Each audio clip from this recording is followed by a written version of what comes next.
Friends, welcome back to my channel. நான் உங்கள் சொன்னால் இன்றைக்கி நம்ம என்ன வீடியோ பார்க்க போகிறோம் அப்படின்னா கிச்சன் டிப்ஸ் தான் பார்க்க போகிறோம். சப்பாத்தி நம்ம எப்படி பிசைஞ்சாலும் ஹார்டாகவே வருதுங்கிறது தான் இந்த வீடியோ. நம்ம வீட்டில் இருக்க 3 பொருளை வச்சு எப்படி பண்ணுறதுன்னு பார்த்தலாம். வாங்க வீடியோக்குள்ளே போகலாம்.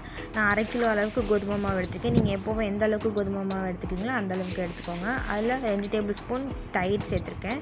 தயிர் விட்டு நல்லா பிசைஞ்சு விட்டுக்கோங்க. அதுக்கப்புறமா 1 டேபிள் ஸ்பூன் சர்க்கரை எடுத்துக்கோங்க. ஒயிட் சுகர் தான் போடணும். தேவையான அளவு உப்பு போட்டுக்கோங்க. உங்கள் மாவுக்கு தேவையான அளவு உப்பு போட்டு நல்லா பரட்டி விட்டுருங்க. பரட்டி விட்டதுக்கப்புறமா உங்கள் வீட்டில் எப்போவுமே சமையல் எண்ணெய் இருக்கும்ல, எந்த எண்ணெயாக இருந்தாலும் பரவாயில்ல, அதையும் 1 டேபிள் ஸ்பூன் ஊற்றி நல்லா சுடு தண்ணி ஊற்றி எப்போவுமே மாவை பிசைஞ்சு எடுங்க. ஒரு 1/2 hour ஆச்சும் நல்லா ஊற வச்சு எடுத்திங்கன்னா இந்த மாதிரி சாஃப்டாக மாவு வந்துடும்.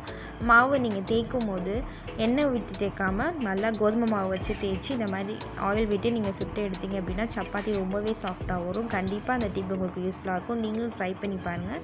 இந்த வீடியோ பிடிச்சிருந்தால் லைக் பண்ணுங்கள், சப்ஸ்கிரைப் பண்ணுங்கள். தேங்க்ஸ் ஃபார் வாட்சிங்.